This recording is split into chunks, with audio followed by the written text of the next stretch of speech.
Suki Honto, Namo Buddhaya, yang kami muliakan Biku Sangga, yang terhormat Romo Ramani, Bapak Ibu, yang bergabung bersama kami di Zoom dan di YouTube. Saya akan mulai dengan sebuah pantun. Memilih jalan ke arah kanan, jalannya tidak tergesa-gesa. Mari dengar kisah perjalanan dari alam lain yang luar biasa. Nah, hari ini kita akan bincang-bincang dengan Bante Dhammasubho dengan judul yang sangat menarik, Perjalanan di Alam Lain. Nah, untuk itu kita melihat profil dari Bante. Silakan ditampilkan. Bante Penabisan Samanera Pak Baja, tanggal 11 Maret 1985 di Padepokan Dhammadippa Arama Batu, Malang.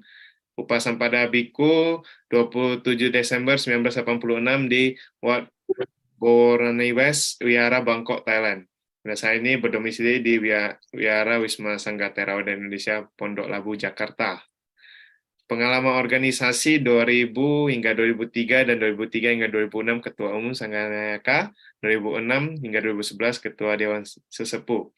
Penghargaan Bante 2003 gelar Sasawan Saja oleh Samagri Dhamma Kota Sri Lanka, 2005 Guru Besar Filsafat Nation Indonesia Movement, 2006 Indonesian Best Educator of the Year dari Kementerian Tenaga Kerja dan Kementerian Perindustrian Republik Indonesia. Luar biasa. Selamat malam, Bante. Ya, jadi di mana? Di rumah, Bante. Bante lagi di mana, Bante? Lagi di alam lain.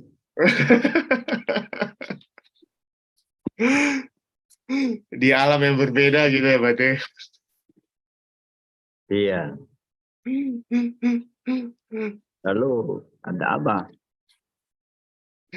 Nah, Bante, kita bincang-bincang hal yang menarik nih, Bante. Perjalanan di alam lain ini sungguh perbincangan yang sangat menarik nih, Bante. Mumpuk ini juga pas sekali momennya gitu loh, Bante. Ini di waktu di bulan yang kalau di Chinese itu bulan hantu gitu loh, Bante. Cik Gue Po itu loh, Bante. Di mana-mana acaranya itu Patidana. Nah, itu juga ini juga kita mau nanya ke Bante nih. Makna perjalanan di alam lain itu seperti apa gitu. Ya. Ya kalau pengen tahu ya silahkan jalan-jalan ke sana.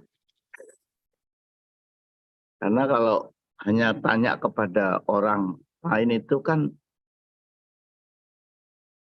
beda kalau dengan mengalami sendiri. Gitu.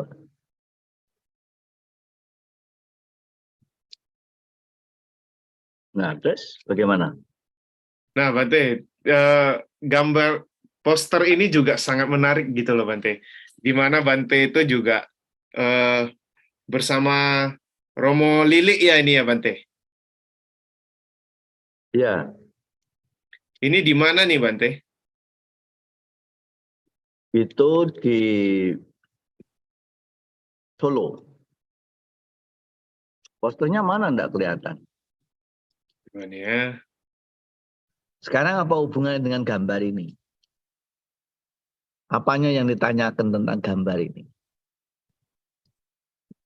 Nah, Bante, dari gambar ini kita belajar apa, Bante, dan kisah apa yang menginspirasi dari gambar ini gitu loh, Bante.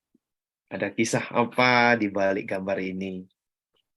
Yaitu gambar adalah menurut keterangannya ini makam pendiri kota Solo. Jadi pendiri Ki Ageng Gede Pemanahan Kai. Itu menjadi tempat ziarah banyak orang yang ke sana. Dan itu leluhur sendiri. Manusia masa kini sudah banyak yang tidak mengenal dengan leluhurnya sendiri. Tercabut dari kearifan lokal sendiri. Misalnya nggak kenal dengan leluhur sendiri, malah mengenal leluhur lainnya. Itu maksudnya. Nah, padahal ada satu hal yang berkekuatan namanya kearifan lokal. Apalagi Indonesia. Indonesia ini ada kekuatan yang mesti harus dijaga untuk menjaga Indonesia. Indonesia memiliki kekuatan di 5 titik unsur. Satu namanya unsur ideologi nasional, yaitu Pancasila. Kelebihan negara Indonesia dengan negara lain di muka bumi itu adalah Indonesia memiliki Pancasila. Bagi umat Buddha, ya Pancasila negara juga Pancasila Buddhis. Maka Pancasila sebagai kekuatan harus dijaga dengan baik keberadaannya dan dilaksanakan dalam tindakan nyata, karena itu menjadi kekuatan tersendiri. Yang kedua adalah kebangsaan nasional, yaitu bangsa Indonesia. Jangan kemudian kita di satu negara tidak mempunyai kebangsaan nasional. Saya pernah tinggal di satu negara, yang negara itu kira-kira besar wilayahnya tidak sampai sebesar Pulau Bali. Penduduknya hanya 2 suku. Agamanya tidak sebanyak di Indonesia, bahasanya hanya 2 bahasa. Tapi sepanjang tahun tidak akur. Karena apa? Karena dia tidak punya konsep kebangsaan nasional, tidak punya jiwa yang nasional. Tapi kenapa negara-negara besar dunia yang penduduknya sampai miliaran, manusianya sebegitu banyak, mempunyai kekuatan yang menggetarkan dunia. Karena dia punya kebangsaan. Dulu Bung Karno mengatakan, kalau kamu ditanya, berapalah kamu orang Indonesia? Jawabannya, saya hanya satu, bangsa Indonesia. Sebab kalau mengaku sendiri ini, Jawa 500, Sumatera 1000 misalnya. Memang angkanya 1500, tapi itu tidak Indonesia. Beda dengan saya hanya satu, Indonesia. Itulah namanya kebangsaan Indonesia. Yang ketiga bahasa nasional, yaitu bahasa Indonesia. Bayangkan kalau satu negara yang penduduknya banyak tidak mempunyai bahasa nasional. Mereka akan tersesat di sana sini. Dan yang keempat memiliki budaya nasional, yaitu budaya kearifan lokal. Yang kelima adalah budaya taat spiritual, yaitu budaya tirakat. Mengunjungi tempat-tempat para leluhur, itu salah satu bentuk budaya tirakat. Salah satu budaya taat spiritual. Nah itulah pada satu saat saya diajak mengunjungi tempat itu, dan di narasinya adalah itu tempat pemakaman Ki Ageng Gede, pendiri kota Solo. Gitu tempat itu, maknanya gitu. Oh, iya.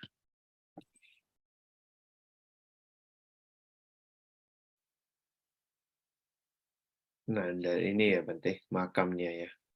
Makam pahlawannya. Memang ada yang tidak setuju dengan cara itu. Yaitu sah-sah saja. Oh namanya budaya kearifan lokal. Berarti yang tidak setuju ya memang tidak mengenal. Tapi yang mengenal ya jangan dipaksa untuk tidak mengenal. Nah, yang tidak mengenal ya nggak bisa dipaksa untuk mengenal karena itu memang kearifan lokal. Ya dong. Nah, contoh kita di Indonesia. Kita mempunyai suku, bangsa, manusia sekian ratus juta. Sukunya sekian ratus suku. Bahasanya sekian ratus bahasa. Budayanya juga sekian ratus. Bahkan di satu negara itu banyak yang bahasa kearifan lokal lebih banyak dari manusianya.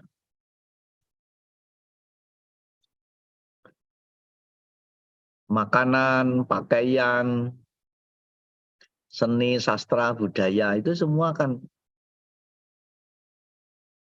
ada yang namanya kearifan lokal. Nah, kearifan lokal itu akar.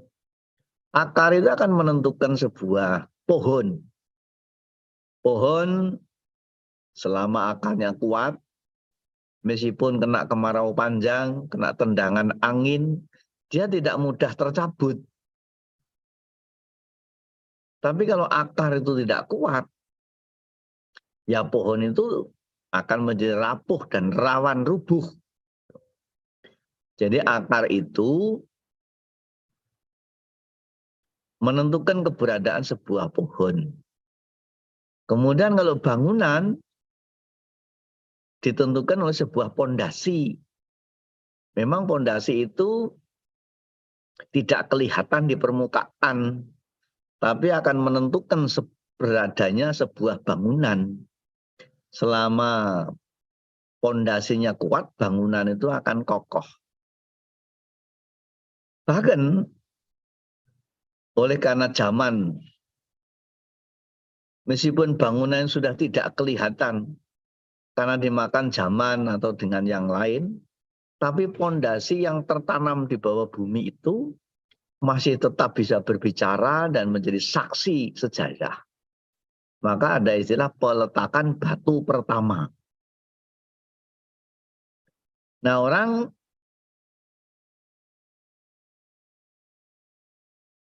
tidak banyak yang memikirkan itu. Pengen kelihatan yang gemebiar, tapi tidak memikirkan awal dari keberadaan sebuah bangunan itu ditentukan oleh fondasi. Nah, dalam kehidupan sosial, kemasyarakatan, keagamaan, itu dibutuhkan keyakinan. Keyakinan itu seperti akar dalam bangunan, seperti akar dalam pepohonan, pondasi pada bangunan. Kalau mempunyai keyakinan yang kuat, kehidupan itu tidak mudah goyah. Banyak hidup yang sedikit-sedikit galau, cengeng, karena keyakinannya tidak kuat. Nah, keyakinan yang kuat itu salah satu bentuknya adalah melakukan puja, melakukan tirakat ke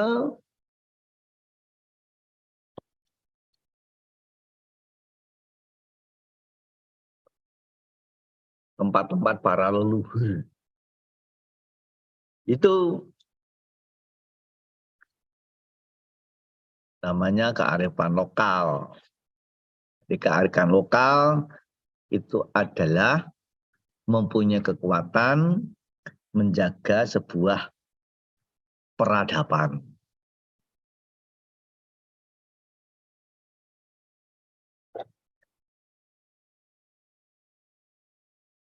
Itulah ketika berkunjung ke satu tempat, mengunjungi tempat-tempat leluhur, leluhurnya sendiri, maupun leluhur-leluhur yang berpengaruh di tengah-tengah tata kehidupan masyarakat. Ya, apalagi? Ya. Nah, baik Bante. Jadi kalau dalam kita sebagai individu, apa yang agar kita juga memiliki fondasi yang kuat, Bante? Artinya, eh, kita sebagai individu itu selain kearifan lokal, yang memiliki jiwa kearifan lokal itu apalagi yang harus kita miliki, Bante, agar kita juga kokoh dan kita juga tidak dimakan oleh zaman.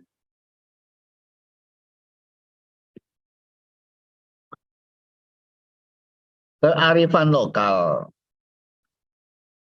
itu menjadi esen. Kearifan lokal menjadi inti, menjadi esensial atau esen atau biang. Biang atau esen itu sedikit, tetapi mempunyai daya yang besar. Kalau bahasa kearifan lokal namanya esen, itu bahasa lokal nyebutnya biang. Biang minyak wangi, sedikit. Nah, tapi dayanya itu besar sekali. Baunya bisa kemana-mana. Nah, biang ketiak, sedikit, tapi bikin pusing orang sak ruangan. Nah, biang itu dalam bahasa kimia namanya esen. Sekarang orang-orang membuat makanan rasanya dibuat dari esen. Mau rasa durian, rasa jeruk, rasa nanas, rasa pisang, ditetesi. Esen itu 1-2 tetes, air berliter-liter sudah menjadi rasa yang sama dengan esennya itu. Jadi kearifan lokal tadi itu sebetulnya menjadi esen atau menjadi biang. Nah, biang atau esen itu isi inti bisa dimengerti kepada orang lain kalau dia pernah ungkapkan, pernah nyatakan, pernah ceritakan.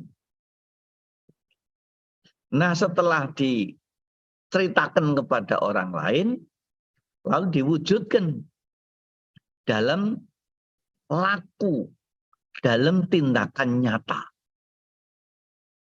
Apa yang sudah dipikirkan dan apa yang dikatakan itu dilakukan dalam bentuk nyata. Sehingga dengan 3 unsur yang menjadi kesatuan itulah yang sesungguhnya menjadi kekuatan berdiri tegaknya sebuah peradaban. Kenapa tripod kamera? Kenapa tripod mic, stand mic? Tripod kamera kakinya 3. Ya karena kaki 3 itu sebetulnya berkekuatan. Dia akan mudah mobile, mudah pindah kemana-mana. Tetapi juga akan teguh berdiri tegak di mana-mana. Itulah kalau kakinya 3. Jadi esen, sial, gitu, itu menjadi inti, kemudian diucapkan secara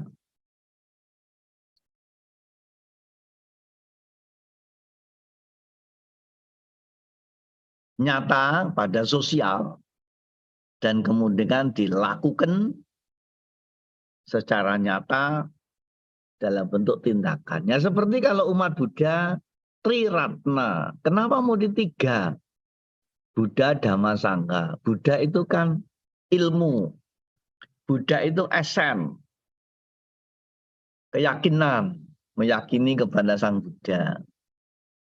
Nah, ilmu bisa dimengerti orang lain setelah diceritakan, dinyatakan kepada orang lain. Kalau ilmu tidak diceritakan kan tidak diketahui orang lain. Nah, sangga itu adalah tanggung jawab dari ilmu yang sudah disampaikan, ilmu yang sudah diceritakan kepada orang lain. Jadi itulah yang cocok sekali dengan zaman masa kini. di generasi Z yang dimana hidup di era data dan fakta, bukan hanya cerita yang tanpa rasa, bukan janji yang tanpa bukti. Boleh orang ngomong sampai berbusa-busa, tapi rekam jejaknya apa? Tapi buktinya apa? Nah, itulah yang menjadi tuntutan kehidupan di era masa kini. Jadi Buddha Dhamma Sangha sebagai umat Buddha, kenapa menjadi akar keyakinan? Kenapa menjadi tempat berlindung?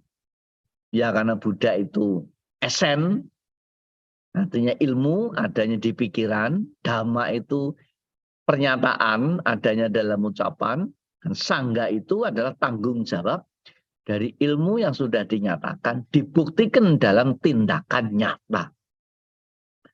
Nah, itulah turunan dari yang namanya kearifan lokal.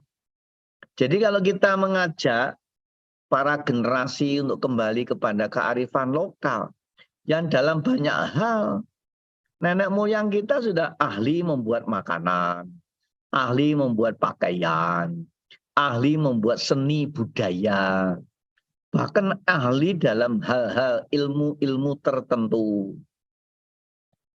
Dan ilmu dunia timur lebih dulu dari ilmu dunia barat.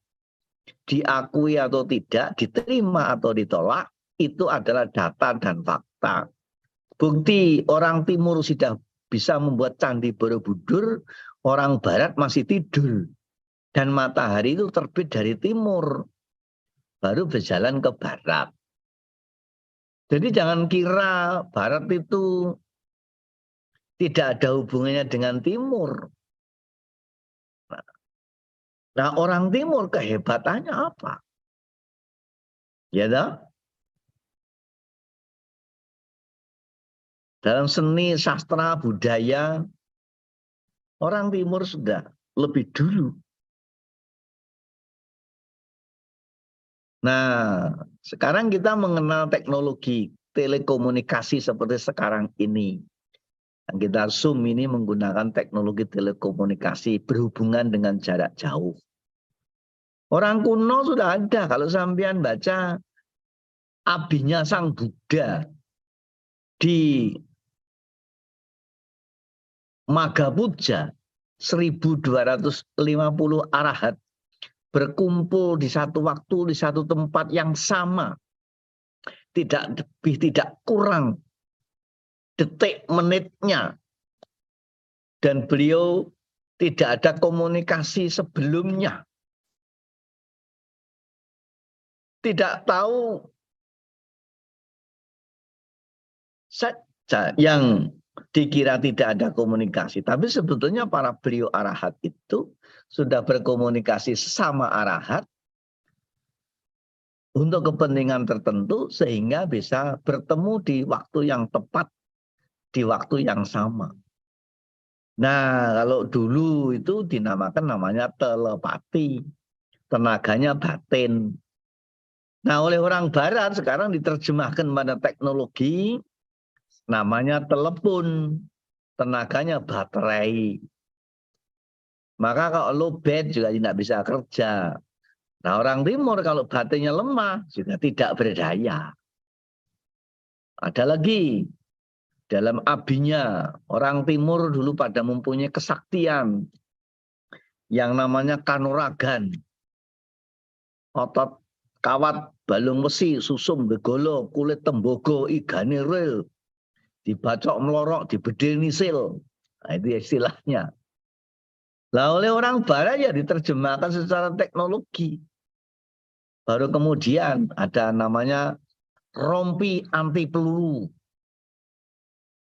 Orang dahulu pada ada yang punya deteksi bagaimana mendeteksi pencuri, maling. Nah, sekarang pakai CCTV.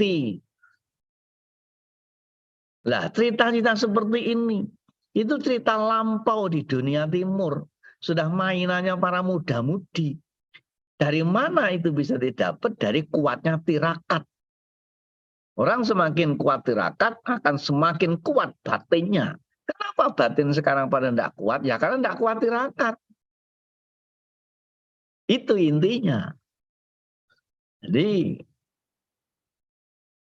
kalau orang hanya sibuk dengan urusan mulut, urusan perut, jangan mimpi spiritualnya akan tumbuh, spiritualnya akan kuat, spiritualnya akan berkembang. Karena orang-orang yang berkekuatan spiritual adalah orang-orang yang sudah tidak sibuk dengan urusan mulut, urusan perut.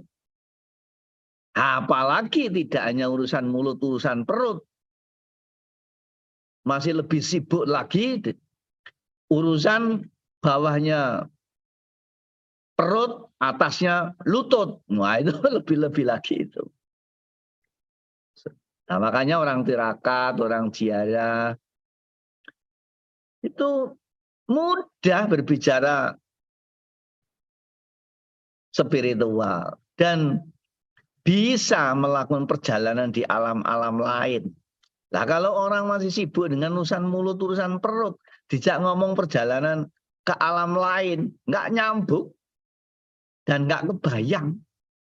Masih kalau bepergian ke tempat lain yang dicari kuliner melulu kan. Begitu kira-kira nih. Ya.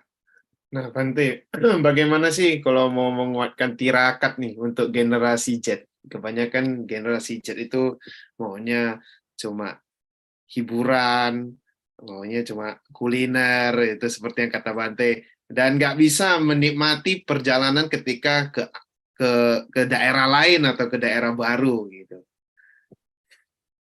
Ya, saya sering mengatakan setiap zaman ada orangnya, setiap orang ada zamannya. Sekarang ini zamannya sudah sampai pada zaman masa kini. Saya juga berasa kalau saya sharing atau bertemu di kelas-kelas, kalau saya bercerita dengan keadaan atau situasi zaman agak lama sedikit, anak-anak sudah nggak nyambung, nggak mengerti karena memang zamannya berbeda. Lah untung-untungan saya ikut belajar perkembangan dunia masa kini ya sehingga kita bisa mengikuti Zoom seperti yang diadakan sekarang ini.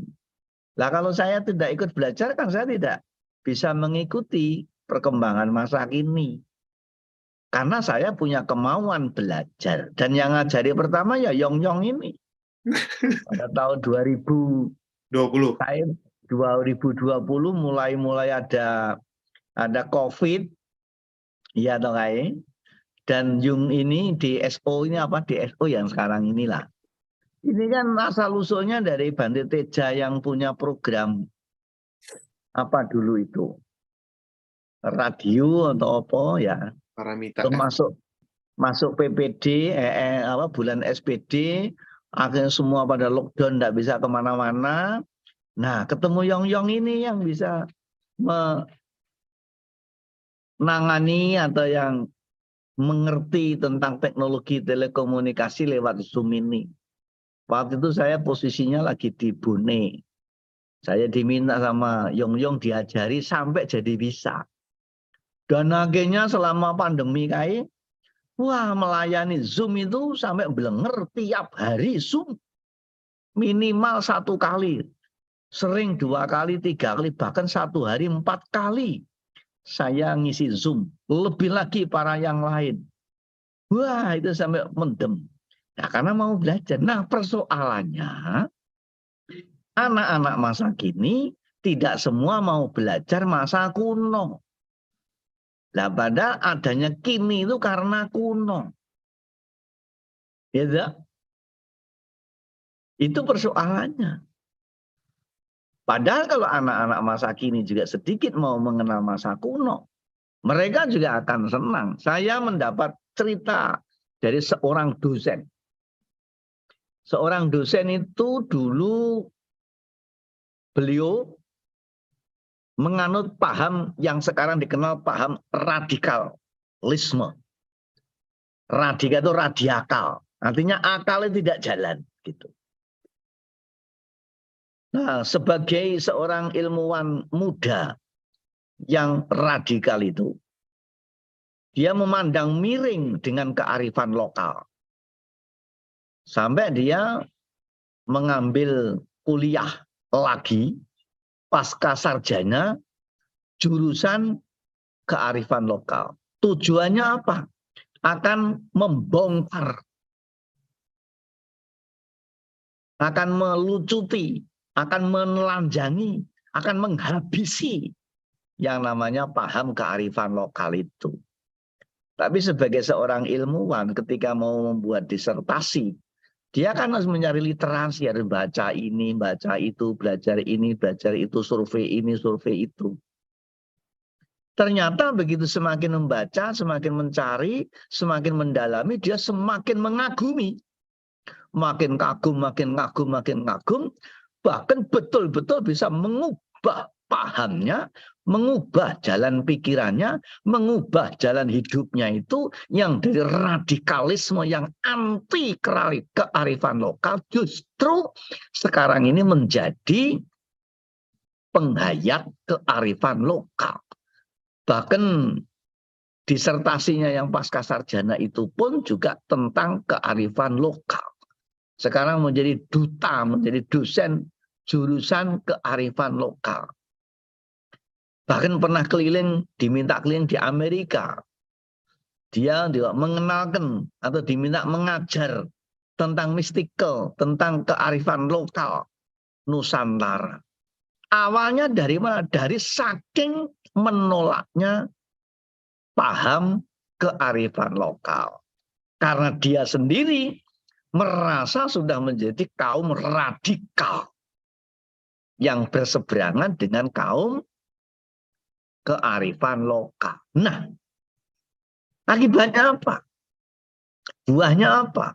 Sekarang sebagai dosen yang mengajar di jurusan kearifan lokal itu, ya harus mengenalkan budaya kearifan lokal, makanan kearifan lokal, seni kearifan lokal, filsafat kearifan lokal. Kepada siapa? Ya kepada anak-anak yang sama dengan dirinya yang tadinya anak itu sudah terpapar paham radikal. Begitu diwiwir-wiwir, kemudian ditelusuri, diajak berkelana, diajak melakukan perjalanan di alam lain itu, mereka sekarang juga akan menjadi, ya sekarang sudah benar menjadi penghayat, menjadi pelaku, menjadi pecinta kearifan lokal. Ini pengalaman seorang dosen. Dan saya kenal baik dosen ini. Kalau sampean pengen tahu, nama dan alamat ada pada redaksi. Gitu. Nanti kita undang ya Bante. Mudah-mudahan beliau bersedia. Ya, boleh. Satu waktu kita undang. Jadi bagaimana memberi informasi? Nah, itu ya seperti pengalaman Sang Buddha. Maka Sang Buddha ketika menyiarkan Dharma itu, sebetulnya kan unsur-unsurnya apa? Dharma disiarkan mengandung unsur satu, namanya informasi. Kedua, mengandung unsur motivasi. Yang ketiga, mengandung unsur persuasi. Yang keempat, mengandung unsur solusi. Dan yang kelima, mengandung unsur rekreasi. Apa inti informasi? Ya jelas, informasi memberitahukan hal yang berguna yang belum diketahui. Lalu motivasi memberi semangat. Sebenarnya seorang pengajar itu kelebihannya adalah menyemangati para murid. Nah sekarang ini kalau belajar, saya lihat di kelas-kelas belajar itu gurunya ngomong, muridnya itu malah pada mainan TikTok, mainan gamer, kemudian gambar jenggot, gambar janggut. Jadi nggak nyambung.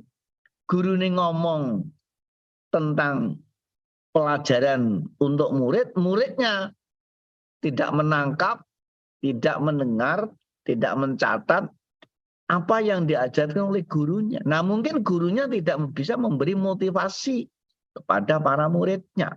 Mungkin ya. Nah, sehingga dia tidak mampu persuasi. Jadi untuk mendorong, mengajak muridnya untuk berinteraktif, ya nggak nyampe karena semangatnya tidak ada. Nah, Sang Buddha mampu itu. Motivasi, lalu persuasi untuk mendorong agar mau mengerjakan sendiri.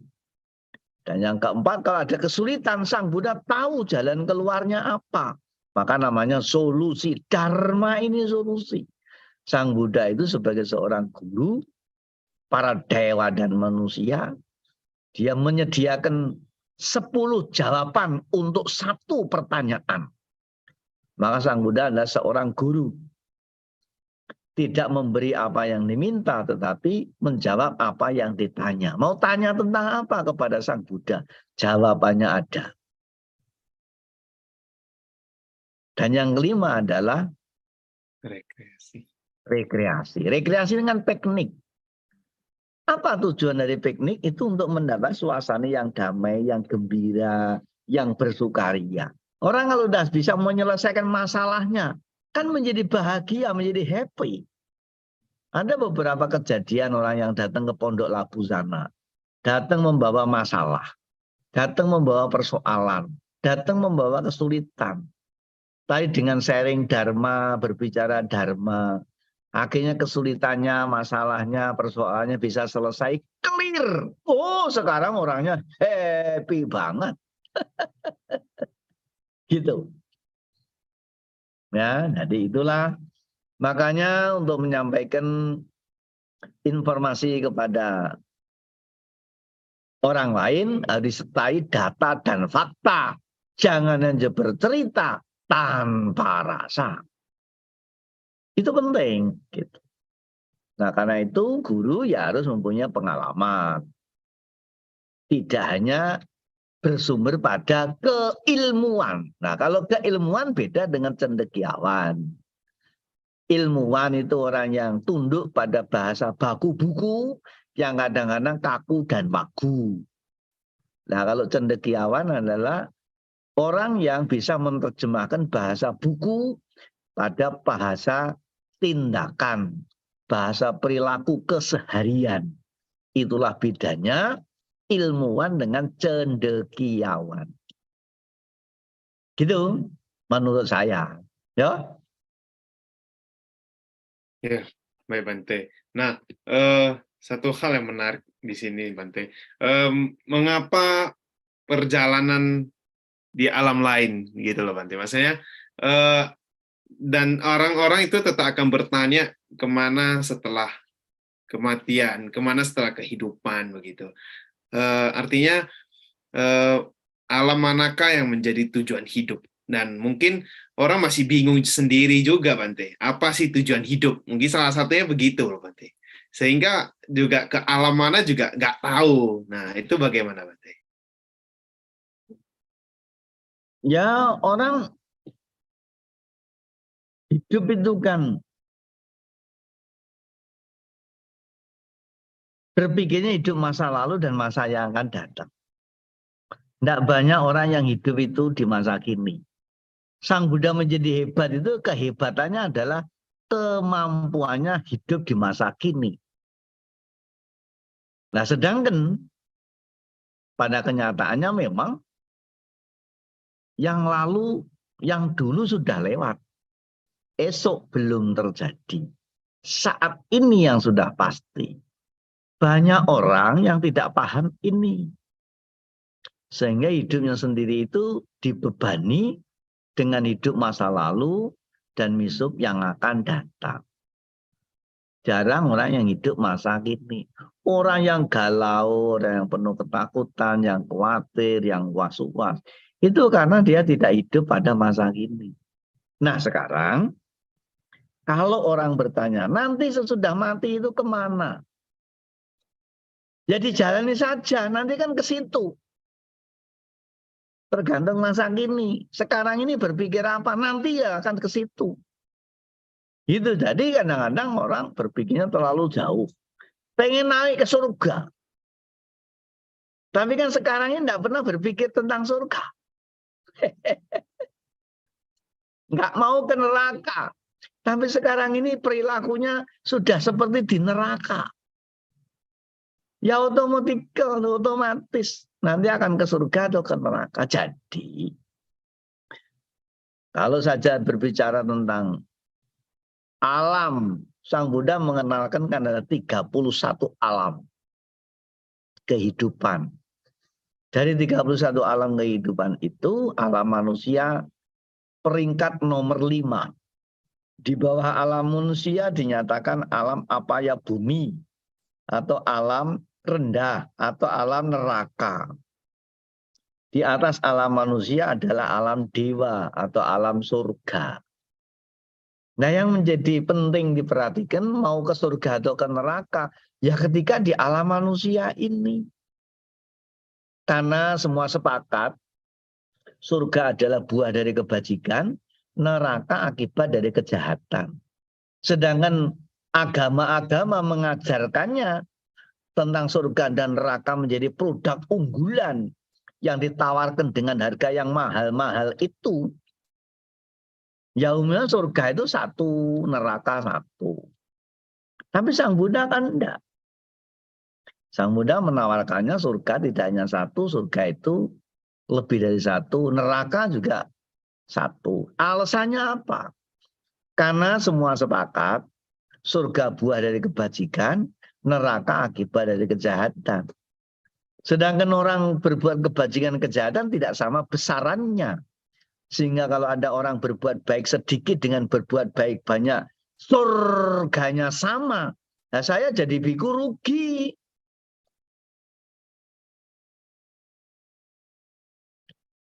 Nah, kalau nanti surganya sama dengan yang lain-lain, ya saya rugi. Gitu maksudnya. Begitu juga neraka. Neraka adalah akibat dari kejahatan. Sehingga kalau orang melakukan kejahatan sedikit dengan kejahatan banyak, kok nerakanya sama? Juru adilnya terlalu banyak makan sogok itu.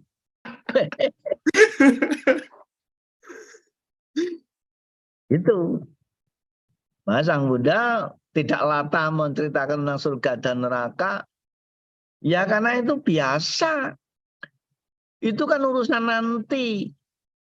Yang penting sekarang ini. Jadi kalau sampean pengen mau ke selatan ya mengarahlah, mengadeplah. Saudara itu cipta budi karsa, raga pikir jiwa menuju ke selatan. Jangan hanya narasi, minta tolong sana sini, minta tolong Bante, tolong dibacakan parita agar saya nanti bisa masuk surga, titip dana sana sini. Nah, bacanya dermimil baca parita agar mengantarkan ke surga, tapi dia sendirinya dibacakan malah koceknya di neraka. Lah gimana? Nanti malah bantunya ikut kegeret-geret ke neraka gitu ceritanya. Ya dong? Itu. Jadi secara Buddhistis kehidupan yang akan datang itu harus dimulai dari sekarang. Surga dan neraka itu ya diciptakan sekarang. Ya kalau surga dan neraka nunggu nanti sesudah kematian. Nah kalau nggak mati-mati, kapan sampainya? Kalau keburu mati kan belum cukup persiapannya, gitu kan? Sedangkan pergi kemana-mana kan butuh persiapan, butuh bekal. Nah karena itu yang menjadi pasti itu adalah persiapan. Kalau persiapannya mateng, semuanya sudah siap dengan baik, berangkat sewaktu-waktu kan sudah siap. Itu kan. Nah itulah kematian atau nanti kemana sesudah kematian. Ya. Baik, ya Bante, ini sungguh menarik. Dan saya juga menafsirkan seperti ini, Bante. Kalau Bante dan saya itu berada di alam yang berbeda. Memang kita sama-sama di alam manusia, tapi arah perjalanannya itu alamnya juga berbeda begitu loh, Bante.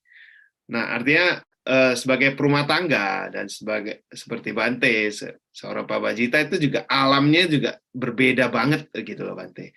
Nah, perjalanannya itu juga sungguh berbeda dan bagaimana sih Bante selama udah puluhan tahun ini berada di alam yang berbeda dengan orang-orang awam, orang-orang umat biasa itu, yang perumah tangga yang masih banyak terikat pada nafsunya, masih mengurusi perut dan mulutnya gitu loh Bante. Silakan Bante. Ya, yang paling gampang saja. Cara hidup banyak orang ini kan salah satunya adalah bentuk pola makan. Orang makan umumnya satu hari berapa kali? Itu yang wajar, yang umum, yang standar. 3. Ya 3 kali. Ada yang 2 kali. Itu standar. Banyak yang lebih. Sudah makan ringan, makan berat, masih makan yang berat-berat lagi.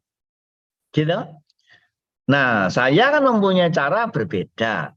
Perjalanan hidup saya, cara makan saya berbeda dengan yang lain. Kalau yang umum itu ya makan 1 kali, 3 kali dengan berbagai varian. Nah, saya makan 1 kali dan tanpa nasi.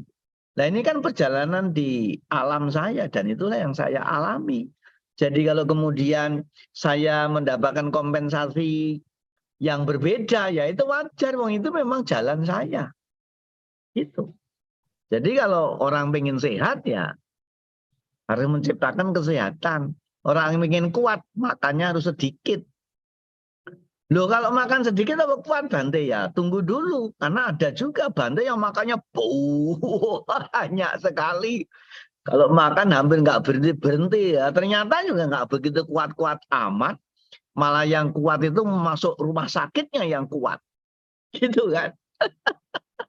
Tapi perjalanannya malah nggak kuat. Nah itu adalah jalan itu. Jadi alam itu memang banyak. Orang sering mengatakan dunia. Dunia itu kan banyak sebetulnya. Dunia pendidikan, dunia dagang, dunia politik, dunia gemerlapan, namanya dugem. Jadi jangan dikira dunia itu hanya satu dan satu-satunya. Begitu juga alam. Bukan satu dan bukan satu-satunya. Alam itu banyak. Jadi ya jangan dibayangkan perjalanan di alam lain kayak apa. Alamnya saya dengan alam Teddy kan beda. Teddy seorang lawyer, nah sekarang seorang apa gitu kan. Ada perjalanannya seorang jutawan, ada lagi perjalanan seorang kerewan, kan gitu, beda-beda kan. Ada perjalanannya orang yang alamnya itu alam terpelajar, ada lagi yang alamnya kurang ajar, ya ada lagi. Kan beda-beda. Itu sebenarnya jangan dipikirkan terlalu jauh. Orang-orang hebat itu adalah orang yang mengawali dari yang paling dekat. Sang Buddha menjadi hebat dan kehebatannya bertahan hingga saat ini. Yang meskipun sudah meninggalkan kita 2600 tahun yang lampau. Hingga saat ini masih dikenal dan semakin terkenal. Dari mana mulainya? Mulai mengerjakan, memahami dari yang paling dekat, yaitu dirinya sendiri. Banyak orang pengen mengenali orang lain, tapi tidak kenal dengan dirinya sendiri. Gitu kan? Apa ada contohnya? Ada. Contohnya itu saya di satu saat naik pesawat. Saya, ya, lalu di dalam pesawat itu ada satu penumpang yang bikin heboh penumpang lain di dalam satu pesawat yang sama. Mengapa? Begitu pesawat mau take off, satu penumpang ini dengan lantang memanggil pramugari. Pram, pram, pram. Datanglah ke sini. Tolong dicarikan ukuran kursi yang lebih besar. Di sini seat belt-nya tidak cukup untuk saya. Pramugari datang menegur dengan santun. Maaf Pak, ini pesawat penuh penumpang, tidak ada kursi kosong. Ya, tapi ini seat belt-nya tidak cukup untuk saya. Gimana ini? Lalu pramugari menjawab, begini Pak, ini maaf bukan seat belt-nya tidak cukup Pak. Lalu bagaimana? Maaf Pak, ini bukan seat belt-nya tidak cukup, tapi perutnya Bapak yang kegedean. Begitu jawabannya. Artinya apa? Bapak ini perut gede yang segembel kemana-mana. Nggak nyadari, nggak ngerti sampai tali kursi pesawat nggak cukup. Itu artinya banyak orang yang tidak mengenal dirinya sendiri. Gitu maksudnya. Nah, Bante, bagaimana agar kita mengenal diri kita sendiri dan bagaimana kita mencari makna, artinya kita kembali lagi apa tujuan hidup kita dan kita menjadi diri kita sendiri, artinya menjadi umat berumah tangga yang benar-benar umat berumah tangga yang akhirnya seperti Bante, memang Pak Bajita yang menjadi Pak Bajita, jangan Pak Bajita serasa umat dan umat juga serasa Pak Bajita, begitu loh Bante. Bagaimana itu Bante?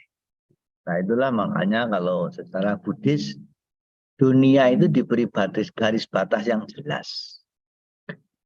Sampai di sini batas dunia spiritual, sampai di sini batas dunia intelektual. Ini duniawi, ini yang bukan duniawi. Itu jelas. Yang memberi garis batas yang jelas seperti itu hanya cara berpikir Buddhis atau Sang Buddha. Nah sekarang kalau orang pada pengen tahu bisa mengenal dirinya sendiri dari mana dan dengan cara apa, yaitu salah satunya kalau orang mengenal namanya kearifan lokal. Seperti ziarah.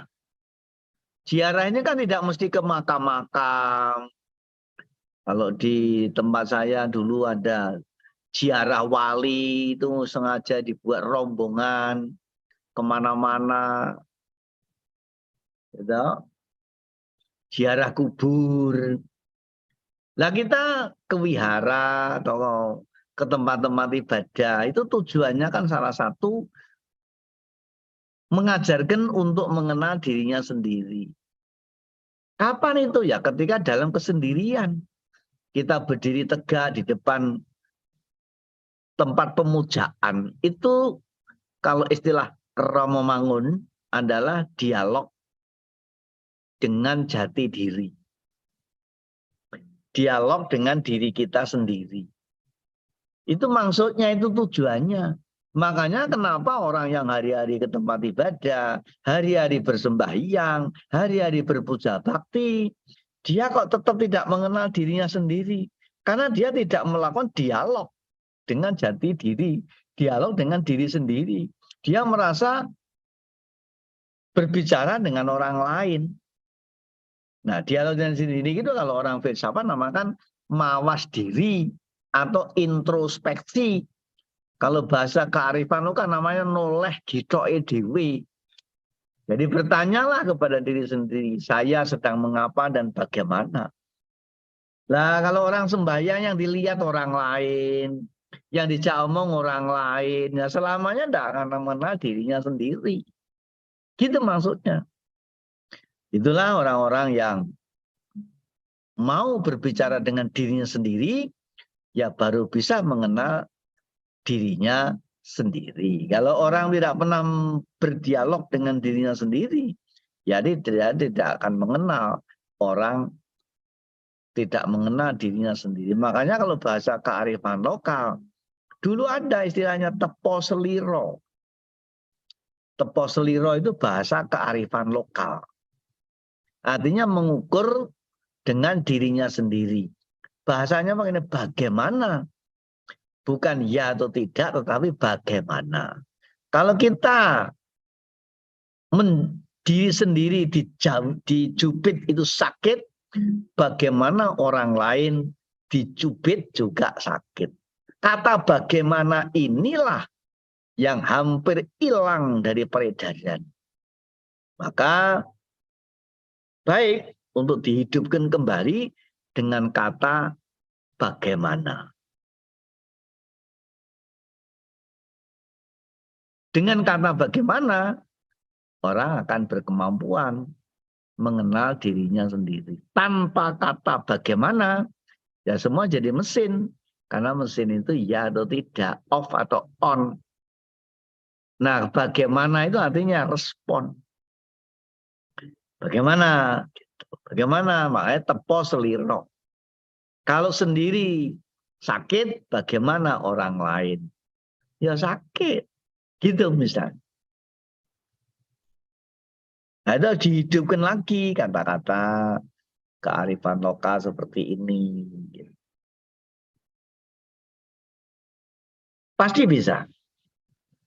Persoalannya mau atau tidak mau. Ya, Ya, baik Bante. Mungkin satu hal yang ini mungkin pertanyaan sebetulnya tidak terlalu pas, tapi bolehlah kita tanyakan. Alam mana sih enak yang dijalani, Bante? Atau masing-masing ada kelebihan dan kekurangannya ya? ya. Enak atau tidak enak itu pada reaksi pikiran. Selama tidak ada penolakan, itu tidak ada penderitaan. Orang mengira penderitaan itu datang dari luar dengan narasi yang umum. Gara-gara kau, gara-gara kamu, gara-gara Anda saya menjadi susah kayak begini. Mestinya itu dibalik. Kesusahan saya, kesulitan saya bukan karena Anda. Tapi ya karena cipta karya saya sendiri. Karena pada intinya diri sendiri sebagai pendukung. Pihak lain, diri sendiri sebagai penentu. Pihak lain hanya sebagai pendukung. Pikiran ini harus dicamkan, harus diletakkan sebagai dasar pemikiran. Bahwa suka atau duka yang namanya penderitaan itu datang karena penolakan dari dalam diri sendiri. Itulah penderitaan. Jangan dikira penderitaan karena gangguan dari dunia luar, dunia halus, makhluk halus, jin, setan. Nah, sering jadi korban tuduhan itu kan setan, iblis, roh jahat. Padahal nggak semua setan itu jahat. Ada juga setan yang jahat, tapi juga banyak setan yang baik. Kalau setan yang baik-baik itu namanya Tan Ching Li. Nah, setan yang nggak baik itu namanya Tan Bu Ching Li. Kan begitu maksudnya. Jadi jangan sedikit-sedikit menuduh pihak lain menjadi sebab soal untuk dirinya sendiri. Jadi di alam manapun selama tidak ada penolakan, di sana tidak ada beban, tidak ada penderitaan. Jadi kita juga tidak mudah untuk memaksakan pihak lain untuk sama dengan diri kita. Yang paling mungkin diri kita menyesuaikan dengan diri orang lain. Itu baru akan dengan mudah menjalin sebuah pergaulan, perhubungan, atau persaudaraan. Tadi saya pernah bercerita atau dapat cerita dari orang lain. Dia berkumpul atau mempunyai kawanan di dalam salah satu komunitas. Dan komunitas itu mempunyai kebiasaan kalau melakukan perjalanan atau dan event-event tertentu, nanti kemudian salah satu sesinya adalah minum minuman keras. Itu dianggap pesta pora yang puncak acara. Kalau yang satu ini dia bertahan meskipun dia akhirnya di peta komplain, wah kamu enggak solider, kamu itu enggak sepenuh hati, kamu itu enggak enggak setia kawan dan macam-macam dengan narasi-narasi yang keras. Tapi dia bertahan. Enggak, saya sudah memilih jalan hidup, saya sudah bertekad dengan tekad saya sendiri, saya tidak akan minum minuman keras, barang setetes pun dia bertahan. Dan akhirnya apa? Akhirnya dia menyatakan berpisah, keluar, dan dikeluarkan dari komunitas itu. Jadi kembali kepada diri sendiri, bagaimana bersikap dan menentukan. Nah, itulah makanya hidup di alam mana yang paling enak? Ya yang paling cocok dengan dirinya sendiri. Jangan dikira orang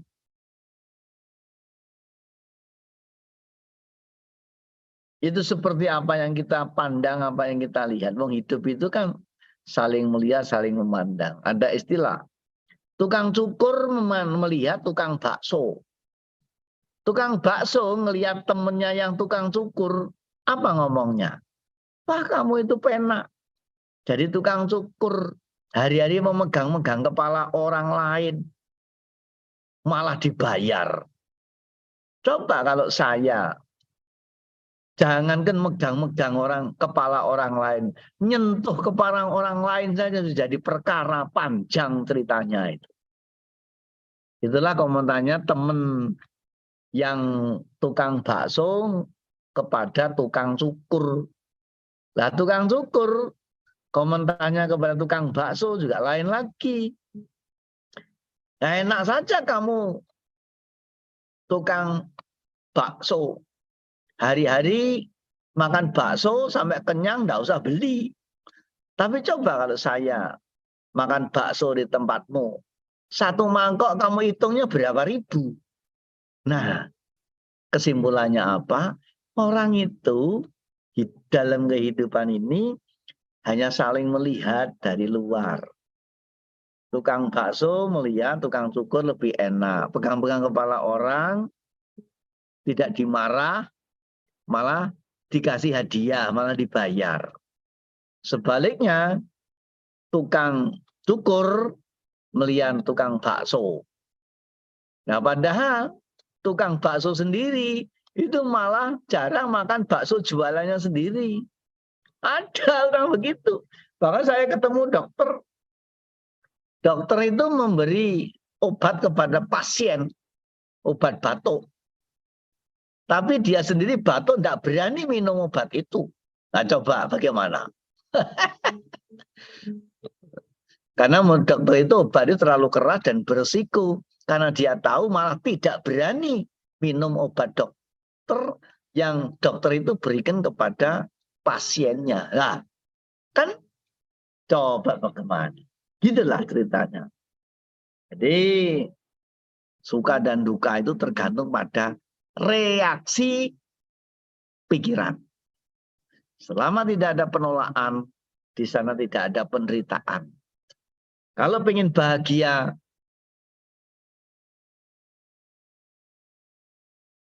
selama tidak ada penolakan dan mau menerima apa yang sedang datang. Mau menerima lebih dari 50% persoalan sudah selesai. Itu jawabannya. Jadi kalau ditanya di alam mana, jalan mana, ya tergantung reaksi pikirannya. Jadi kalau pikirannya negatif, pikirannya buruk, udah bisa tertebak lah ya Bante. Arah perjalanannya akan kemana udah nampak lah ya Bante. Iya. Nah ini ada satu pertanyaan dari Guru Atmojo Bante.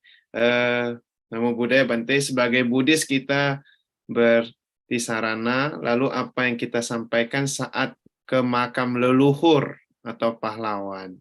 Karena kebanyakan orang non-Buddhis istilahnya ngelap berkah.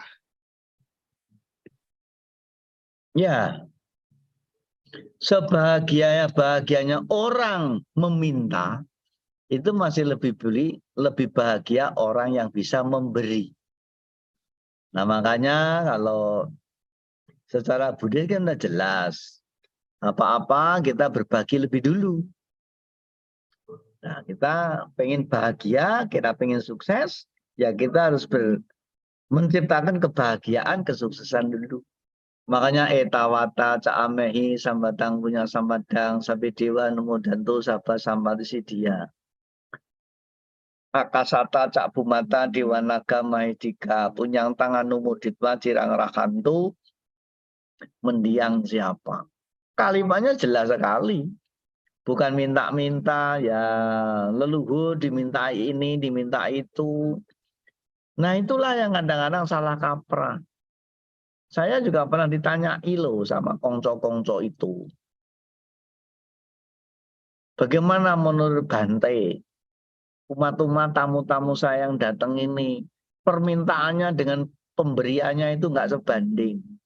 Masa kalau datang selalu minta-minta. Minta dagangannya laris, tokonya laris, rumah baru, motor baru, mobil baru, baju baru. Bawanya apa? Apel 5 biji aja kecil-kecil coba. Nah makanya dalam bahasa bisik alam mengatakan barang siapa memberi mendapatnya lebih banyak. Meliputi pemberian baik atau pemberian buruk sama hukumnya. Gitu. Jadi kalau kita pergi kemana-mana, cobalah kita lebih dulu memberi. Jangan meminta-minta. Bahasa pemberian yang paling gampang, sabi sata bapak tusuki tata. Semoga semua makhluk berbahagia.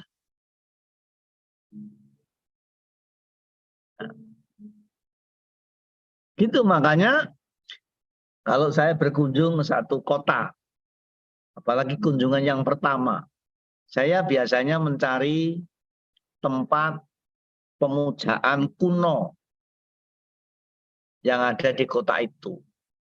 Seperti waktu saya berkunjung ke Medan pertama kali beberapa tahun yang lalu itu. Saya ingat betul tanya sama anak-anak, di mana sini ada tempat pemujaan Tau Pekong atau kelenteng yang paling tua. Saya diajak ke sana sama anak-anak, teman-teman waktu itu. Ada mendiang Lingling kalau nggak salah, salah satunya, dan yang lain-lain. Ada Joni, ada siapa. Diajak ke sana. Saya di sana ya.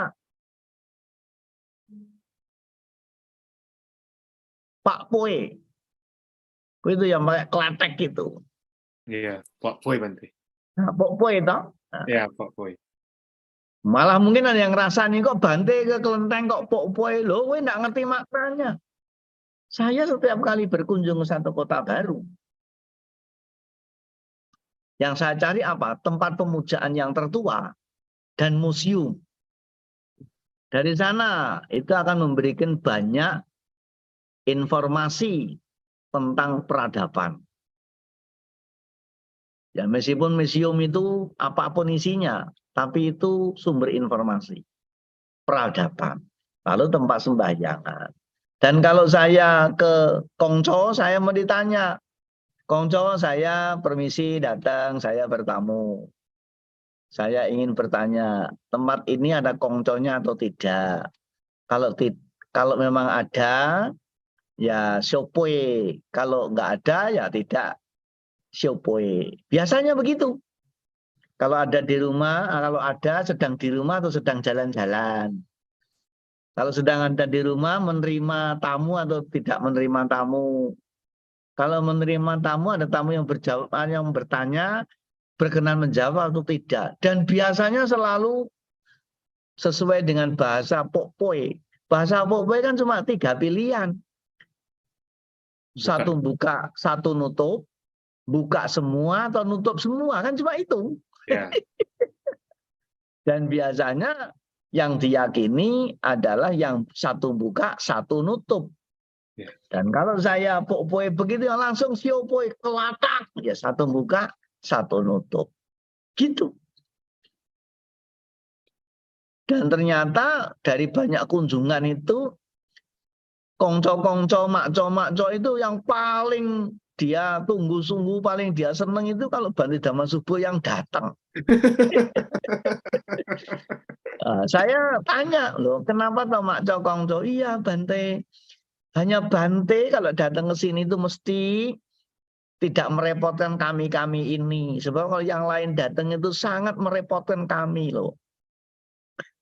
Saya pernah juga menginap di satu kelenteng, gitu, kelenteng nginep. Karena belum ada, ya memang acara di kota itu adanya kelenteng, ya saya nginep di sana. Terus ada sinjit, tamunya rame banget. Wah, pokoknya satu malaman sinjit itu tamunya banyak yang sembahyang ini itu. Lo malam itu loh kok ada, sepertinya ada yang nyusul ke tempat saya, kerusak gitu. Nah setelah saya, loh ini kok kayak Makco sama Kongco datang ke sini. Itu kan banyak tamu toh Makco Kongco. Saya bilang, Bante, ya maaf Bante, saya mau istirahat bareng sebentar. Dan saya ingin konsultasi loh Bante. Nah konsultasinya apa toh Makco Kongco? Coba toh Bante, pikirkan bagaimana kalau Bante mengalami seperti saya. Ini ada tamu, yang tamunya itu repot saya, buat repot saya loh Bante. Loh memang tamunya apa? Bagaimana? Begini Bante. Itu ada tamu di ruang saya. Tamunya ada beberapa. Ada beberapa tamu. Lalu satu minta Kongco, Makco, saya bermohon, saya berdoa, saya minta pertolongan. Gitu. Saya sebagai petugas keamanan, semoga diberi petunjuk pencuri-pencuri itu segera bisa kedapatan. Segera bisa diketahui siapa pencurinya. Nah yang sebelah sana itu, apa berdoanya, berpohonnya? Makco Kongco, saya mohon perlindungan. Semoga Pak Polisi itu tidak ngelihat saya. Gitu. Karena saya mencuri itu pekerjaan. Tapi sembahyang itu adalah keagamaan. Maka saya tetap rajin bersembahyang. Tapi pekerjaan saya itu memang pencuri. Gitu. Lalu Mak Cokong ini jawabnya apa? Gitu. Jadi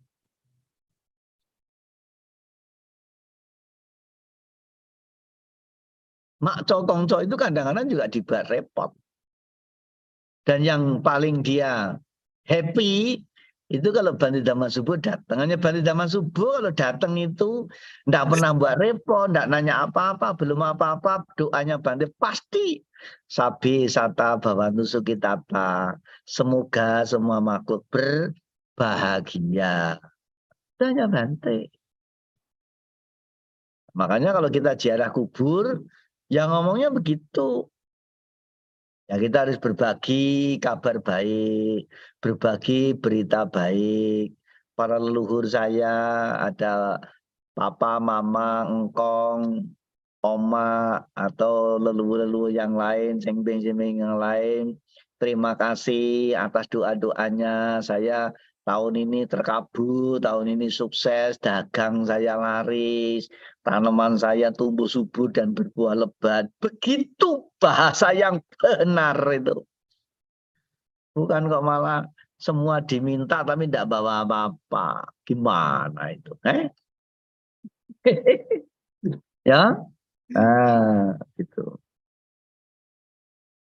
Ya, Bante, ini dapat pesan, dapat salam dari Romo Lilik, Jaya Silo Lilik, Namo Buddhaya, Wandami Bante. Siap 86 mengikuti perjalanan. Salam dari Solo. Ini Romo Lilik ngikuti dari YouTube, Bante. Oh ya. Nah, mungkin kalau ditanya mungkin ya Bante, bagaimana sih kalau kita mau berjalan, kalau di bahasa Sutta itu mungkin salah satunya itu dari tempat yang gelap menuju yang terang begitu loh Bante. Dan yang terang menuju terang, harusnya itu yang ideal. Justru ada yang terang menuju gelap, ada yang gelap menuju gelap lagi. Nah, mungkin bagaimana Bante kita yang idealnya itu dari menuju terang semuanya, dan bagaimana kita memulai perjalanan itu Bante. Perjalanan di alam yang lain, alam yang terang. Ya, itu berawal dari tentang waktu. Sang Buddha itu membagi waktu itu kan terdiri dari 3 masa. Masa lalu, masa sekarang, dan masa yang akan datang. Nah, dari semua itu saling berkaitan satu dengan yang lain. Makanya ada lahir gelap, hidup gelap, lahir gelap, hidup terang, lahir terang, hidup gelap, lahir terang, hidup terang. Artinya apa? Kalau kita melakukan sesuatu seyogianya di 3 masa itu dengan suasana hati yang sama.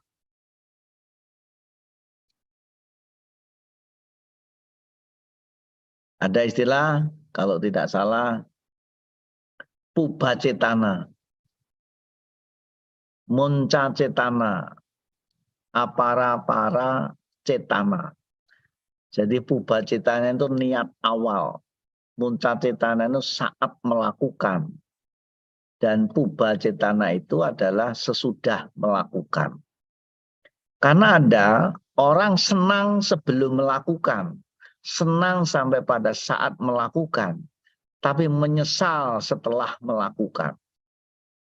Atau sebaliknya, sebelum melakukan kurang senang. Waktu melakukan masih belum senang.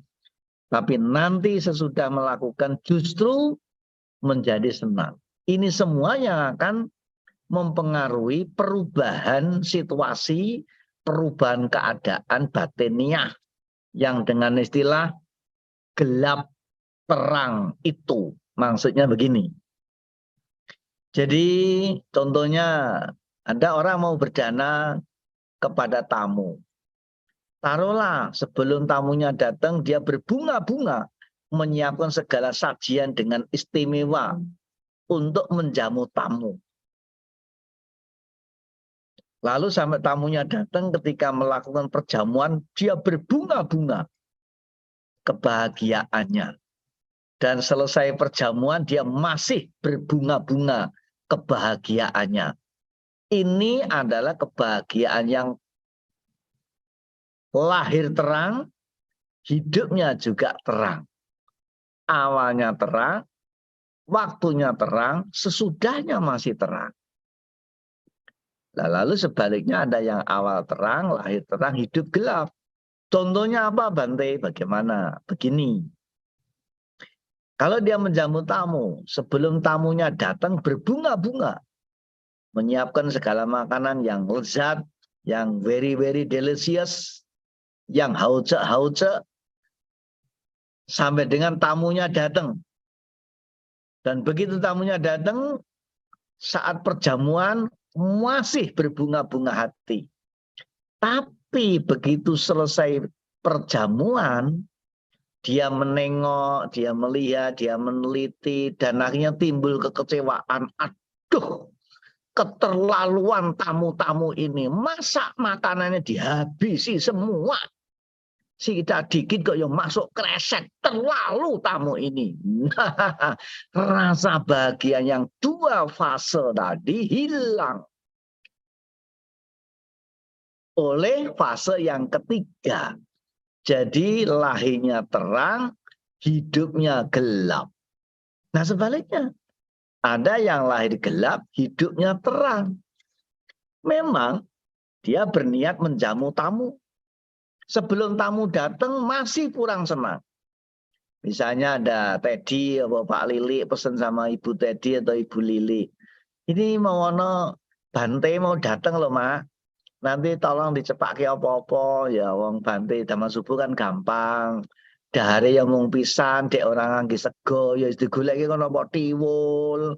Apa ya kimpul apa gothe ngono wae bantene wis malah rena penggalihe ngono kuwi. Nah, rasanya ya ora penak mosok nyuguh bante kok tiwul. Nah, gitu misalnya. Apa ndak gengsi toh, Pak? Ya paling ora nyuguh bante ya pisahut. Nah, misalnya begitu. Nah, padahal bantenya ndak pernah doyan yang namanya pisahut Ya, itu. Pijahat. Memang pada waktu menyiapkan masih belum semangat. Sampai pada menyuguhkan saat bantenya datang masih belum semangat.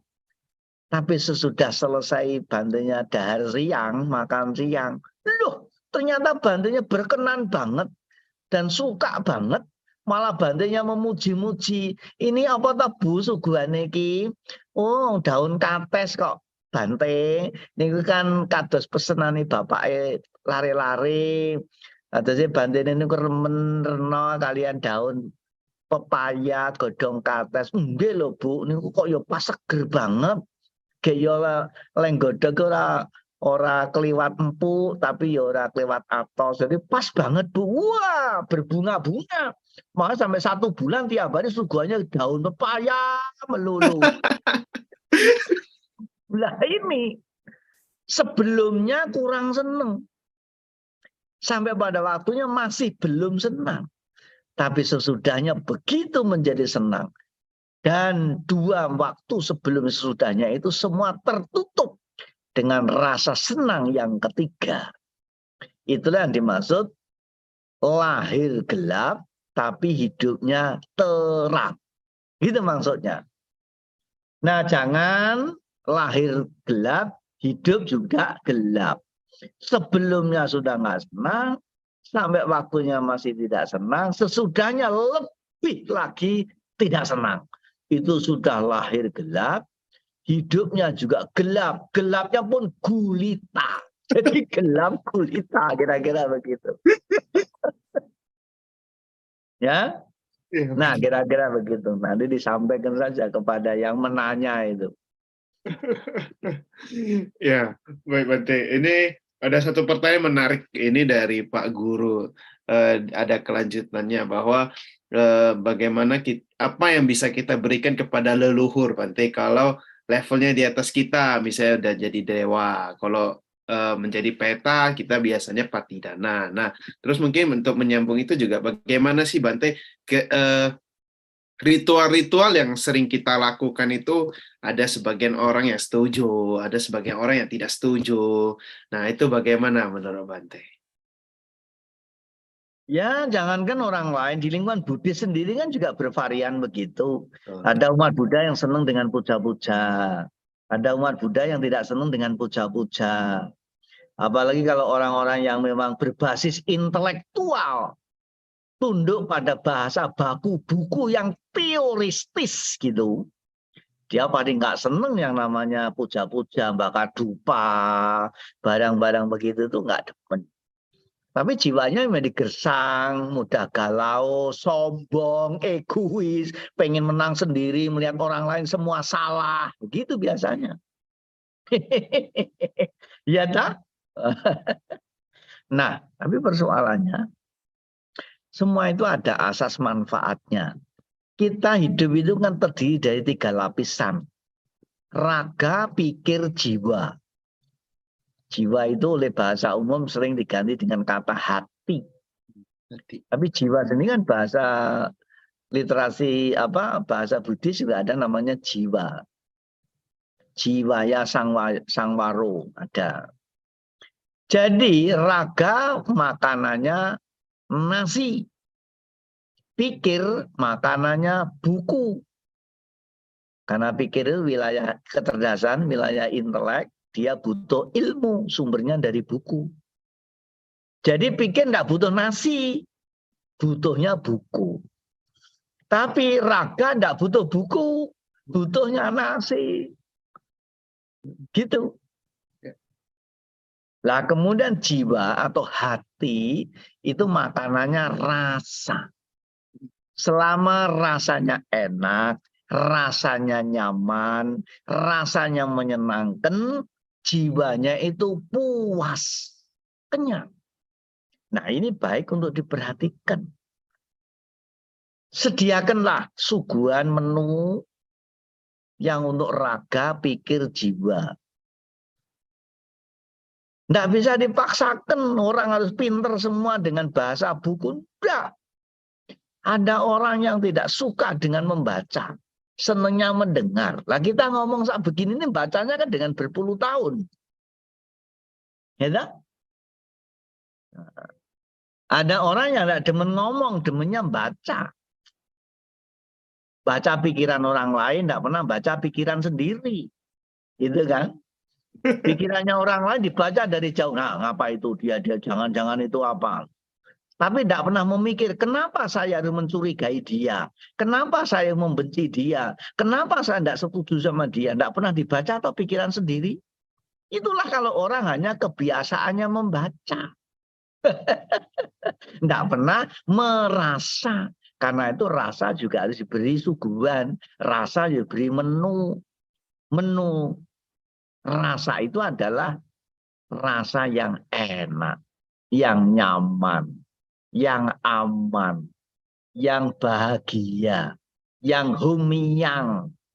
Jangan yang amsiyong-amsiyong. Gitu kan. Nah jadi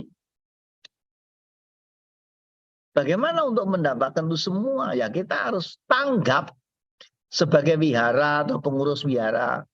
Perhatikan kebutuhan itu. Ada orang ke wihara yang kebutuhannya adalah memenuhi raga. Ya memang butuh makanan. Sediakan makanan. Jangan pelit-pelit lah wihara itu. Banyak wihara yang hari-hari mengadakan acara ngumpulkan dana. Tapi keluar makanan pelitnya bukan main. Air putih saja susah. Orang diceramai susah-susah. Pulang malah tambah puyeng. Sampai di rumah belum ada makanan. Coba kalau habis sembahyang sediakan makanan. Apalagi ya makanan-makanan yang sesuai. Ya kalau nggak mau yang berat-berat ya kasih yang ringan-ringan. Ya kasih makanan kapuk kapas. Itu kan makanan ringan. Nah kalau berat ya batu bata. Barang begitu. Gitu maksudnya. Jadi selain memberi makanan pikir secara ilmu, memberi makanan raga secara nutrisi atau kalori, juga memberikan makanan suasana untuk kebutuhan hati atau kebutuhan rasa. Itu yang mesti diberikan. Nah sekarang inilah yang menjadi ajaran utama dan ajaran pertama Sang Buddha. Sang Buddha itu apapun yang disampaikan sebetulnya kan berangkat dari dua sisi.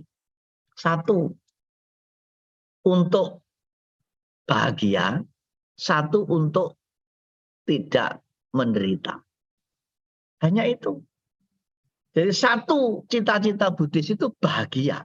Dan bahagia itu artinya tidak menderita. Nah kebahagiaan yang dengan mudah dilakukan itu apa? Kalau kita bisa memberi. Karena bahagianya orang yang meminta, masih lebih bahagia orang yang memberi. Nah memberi inilah yang bahasa umum namanya dana. Dana sering diterjemahkan sebagai amal. Nah karena tidak lengkap keterangannya, akhirnya dana menjadi momok. Banyak orang yang kadang-kadang takut dengan satu kata dana. Karena dana dianggap materi.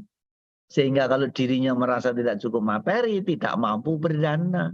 Pada dana, D-A-N-A, itu artinya meringankan beban.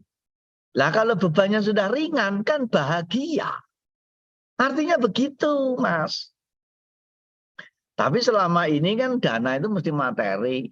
Makanya kalau begitu mendengar suara, marilah kita berdana. Udah mulai keluar satu-satu. Ada yang ke WC, ada yang kebelet kencing gitu kan. Karena merasa dirinya tidak cukup materi. Nah, padahal dana itu tidak hanya materi toh. Ada dana, tidak punya materi bisa dengan tenaga. Nggak punya tenaga, punya ilmu. Nggak punya ilmu, punya nasihat. Nggak punya nasihat, punya senyum. Nggak bisa punya tenaga, punya ilmu, punya materi, punya senyum. Masih bisa juga berdana dengan doa. Sabi sata bhavantu sukitata. Itu doa yang tiada bandingannya. Mana ada doa lebih tinggi dari sabi sata bhavantu sukitata? Kalau memang ada doa sabi sata bhavantu sukitata, enggak ada pembunuhan, pemotongan, korban ini itu, enggak ada itu. Dunia damai itu. Itulah yang mau diberikan. Nah, sekarang dana Bante. Dana ini kan bagaimana kita harus berdana kepada para orang yang berlebih-lebihan. Apakah masih perlu dana kepada orang yang kaya-kaya apa perlu Bante? Nah, inilah karena dana itu tujuannya meringankan beban. Maka tetap dilakukan kepada yang levelnya lebih tinggi dari PD kita, bentuknya adalah penghormatan. Jadi kita memberi kepada para dewa itu bentuknya menghormat. Kita memberi kepada raja, bentuknya menghormat raja. Memberi kepada para pejabat, mengundang para pejabat, menjamu makan para pejabat, itu bentuknya penghormatan. Yang mendapat nilai siapa? Yang menghormat. Yang dihormat tetap saja. Bupati ya tetap bupati. Camat ya tetap camat. Tapi yang menjamu bupati, yang membantu camat, itu akan upgrade dirinya. Jadi pemberian kepada yang levelnya lebih tinggi daripada kita, bentuknya ada sebagai offering, sebagai penghormatan. Lah kalau memberi kepada sesama kita yang levelnya sama, itu apa? Sebagai persahabatan. Jadi membentuk atau mengikat atau menjalin tali persahabatan. Lah kepada yang lebih bawah dari bidang kita, sebagai apa? Sebagai bentuk perhatian. Itulah makanya dana tetap dilakukan. Apakah kepada yang lebih tinggi stratanya daripada kita, yang sama dengan kita, atau yang lebih bawah daripada kita. Semua ada asas manfaatnya dan ada nilainya tersendiri. Kepada yang lebih tinggi sebagai penghormatan, yang sama sebagai persahabatan, yang lebih di bawah sebagai perhatian. Makanya ajaran Buddha yang membedakan dengan ajaran lain adalah dalam bentuk pemberian yang namanya dana. Dana itu bukan amal. Dana itu adalah bentuk meringankan beban. Nah makanya para Bante yang menerima dana itu tidak mengucapkan terima kasih. Para Bante mengucapkan anumodana. Sang Buddha ketika menerima dana dari masyarakat, Sang Buddha mengucapkannya apa? Anumodana. Anumodana bukan aku nemu dana, beda.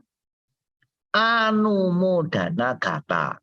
Beda dengan aku nemu dana saja, beda. Bedanya apa? Kalau terima kasih itu adalah ucapan dari orang yang menerima hadiah. Orang untung memberi kepada orang rugi, orang mampu memberi orang yang keserakat. Maka orang yang keserakat itu mengucap terima kasih. Tapi berdana ini kan penghormatan, itu offering.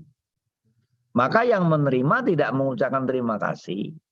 Mengucapkannya adalah turut merasa berbahagia melihat sukses orang lain berbuat kebajikan. Itulah makna dari anumodana.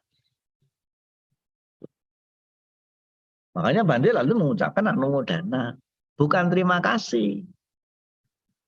Karena orang berbuat baik itu ya tidak mudah, butuh perjuangan. Maka kalau ada yang sukses harus diapresiasi. Banyak orang mengaku katanya mau berbuat baik saja kok susah. Ya karena dia memang bukan jenisnya orang baik-baik. Sampai berbuat baik saja susah. Gitu. Nah jadi tidak berhenti atau tidak memilih-milih ketika kita itu melakukan dana atau melakukan puja. Kalau mau berdananya atau pujanya itu berkualitas. Tapi sebagai kewajaran atau manusia biasa kadang-kadang berdana aja milih bante favoritnya. Kalau bantenya enggak ketemu ya enggak jadi berdana. Ini kan memang bante saya. Kalau bante ini kan pret gitu. Gitu toh? Gitu maksudnya. Jadi kalau mau berkualitas ya lakukan secara totalitas. Baru perbuatannya itu menjadi berkualitas. Kalau tidak totalitas, itu Anda mencari muka kepada kaum atas-atas. Gitu biasanya. Ya.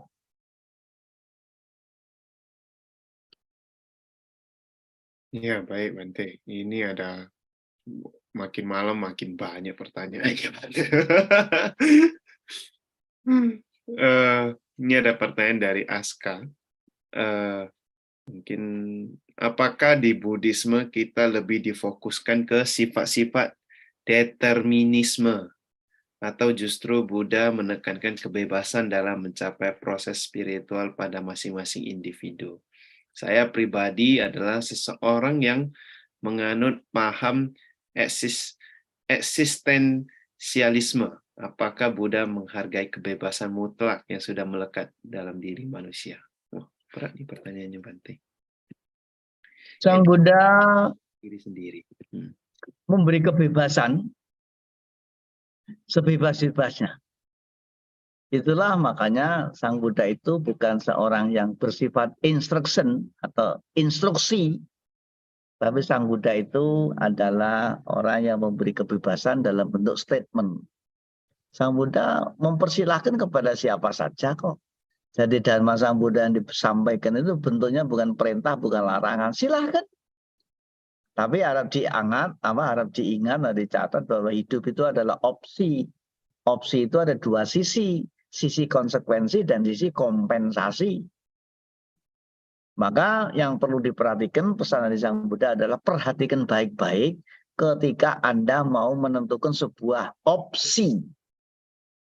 Itu penting. Sehingga tidak menambah korban pihak lain. Ada orang menikah. Kalau menikah jadi pilihan, tidak berdasarkan perintah orang tua, tidak berdasarkan karena pengen keturunan, tidak berpikir karena akan memenuhi kebutuhan biologis, nggak dengan alasan menikah dengan dia karena dulu itu make-upnya tebel. Itu semua akan menjadi alasan untuk lari dari persoalan. Sebab hidup itu kumpulan persoalan. Dari persoalan yang ringan sampai yang berat. Dari yang sederhana sampai yang mewah. Persoalan itu adalah kehidupan. Maka kalau tidak mau dengan soal, ya jangan hidup. Itu persoalannya. Nah, karena itulah apa mau jadi nihilisme atau mau apa sajalah. Yang penting menurut Sang Buddha adalah itu pilihan Anda.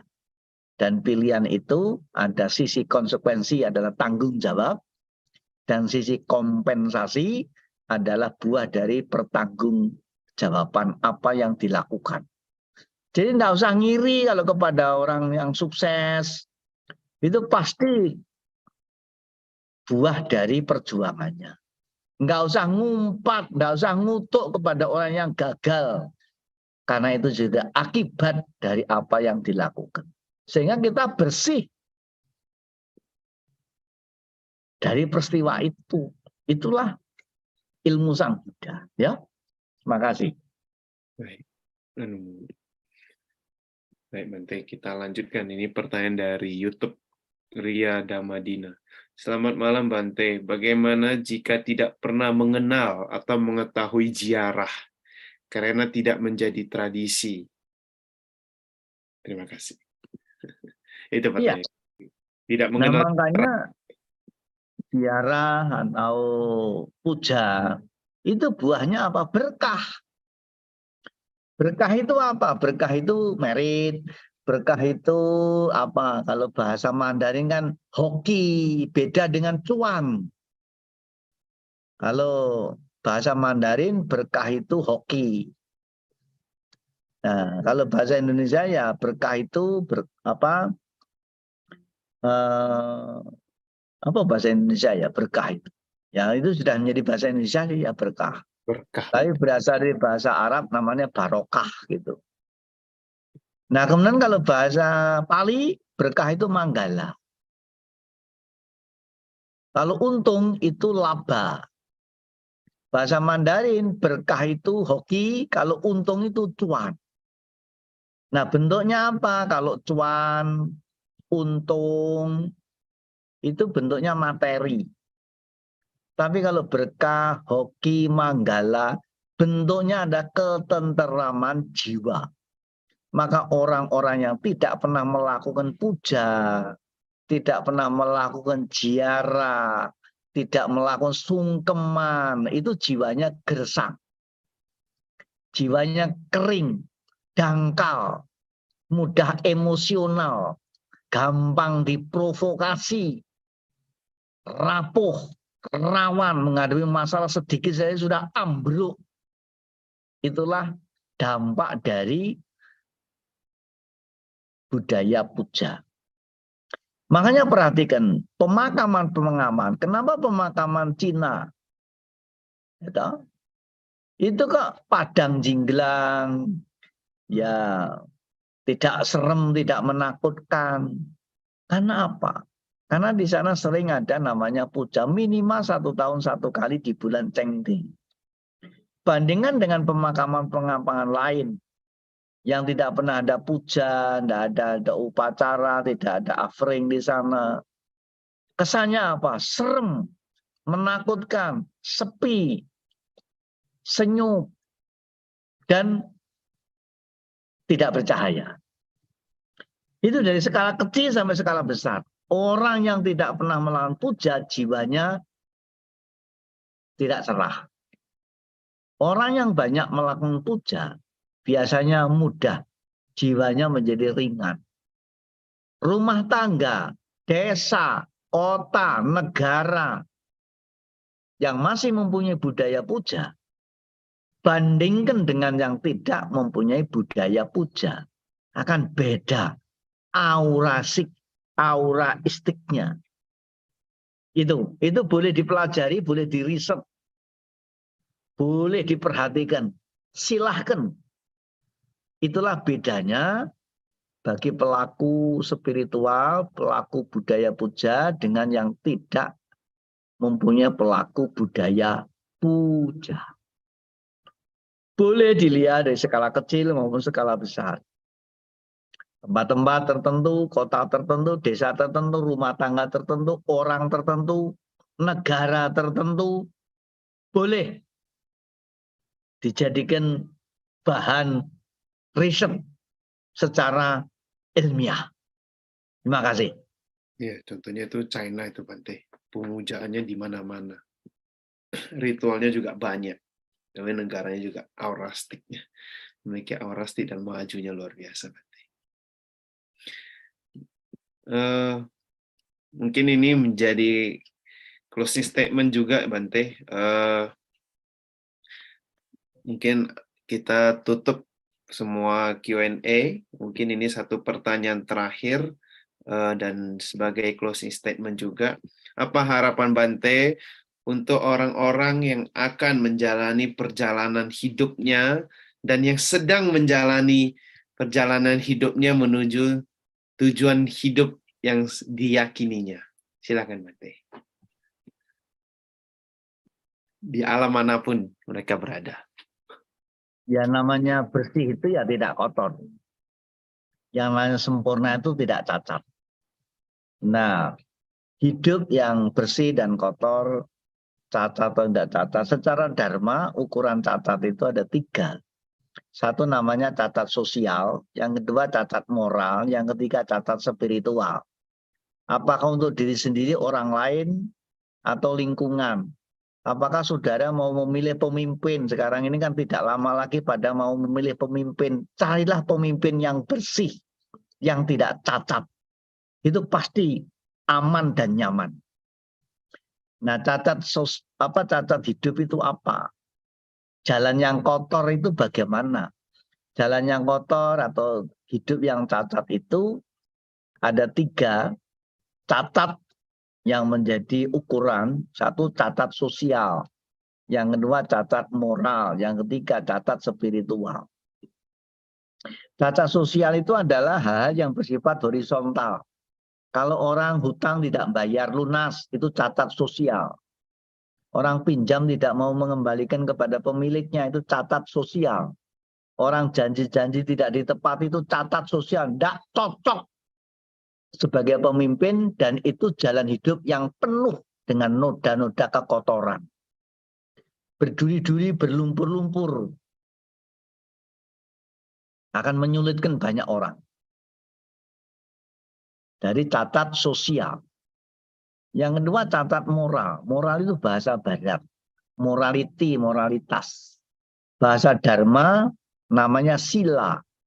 Bahasa kearifan lokal namanya pagar hati. Itulah sila. Nah, secara Buddhis ya gampang saja karena kita mengenal namanya Pancasila Buddhis.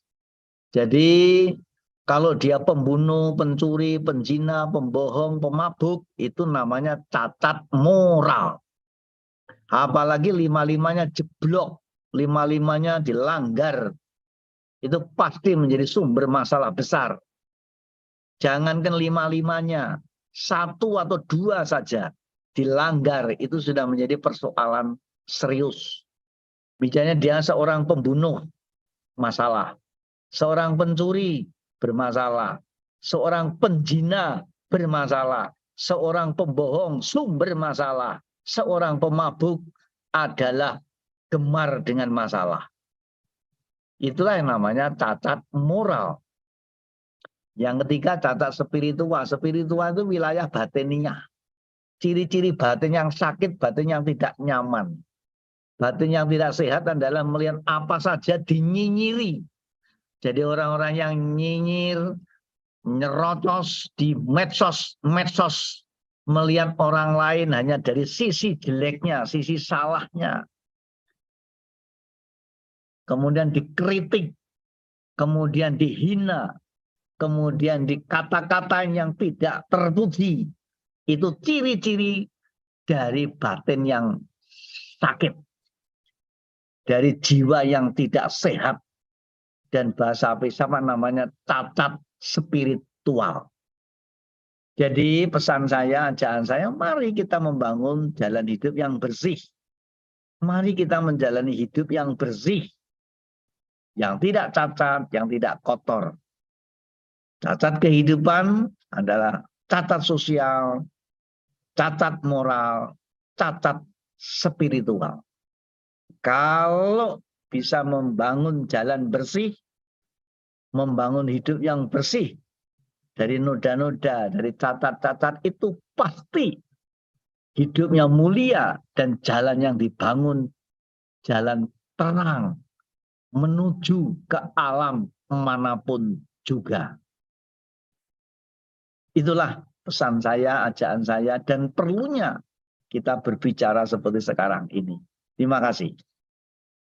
Ya, baik. Anumodana, Bante. Mungkin berikutnya pelimpahan jasa boleh, Bante? Bante memimpin pelimpahan jasa. Silakan, Bante.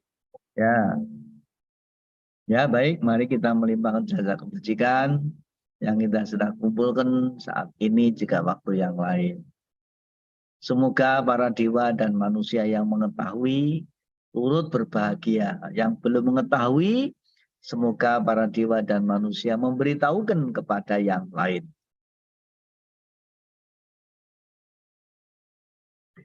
punya sidani darasa nyananya nikatani mete sanca bagino huntu santananda pamanaka yepia gunawan dan camah yang mata pita dayu ditami capia ditawa aci panyatawino santa titanti lokasming tidanya mamudinya sapisata bawantu sukitata ya dewata wiharawasini.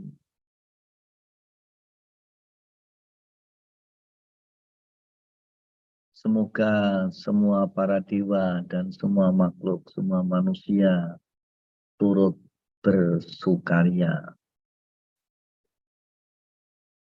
Tapi sata bawantu sukitata, semoga semua makhluk berbahagia. Sadu, sadu, sadu. Terima kasih. Anumodana Bante. Baik, berikutnya mungkin penghormatan kepada Bante. Saya akan memimpin Okasa dan Bapak Ibu semuanya mengucapkan Wandami Bante.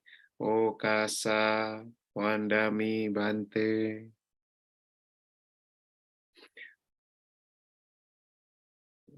Berikutnya kita akan pengumumannya. Mas Eko, silakan ditampilkan.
Ibu, saya akan tutup dengan sebuah pantun. Anak-anak membeli cemilan, jalan-jalan ke kota Pati. Semoga setiap langkah dalam jalan menuju kebahagiaan sejati. Nah, baik Bapak Ibu dan Romo Ramani sekaliannya, saya mewakili tim Dhammasakata Online mengucapkan terima kasih dan mohon maaf apabila ada kesalahan, dan hari ini kita mulainya sedikit telat, dan terima kasih sudah mengikuti hingga akhir acara. Semoga sesi hari ini bermanfaat untuk kita semua dan kita bisa belajar banyak dari perjalanan di alam lain bersama Bante Dhammasubha malam hari ini. Terima kasih Anumodana semuanya. Sampai jumpa di hari esok.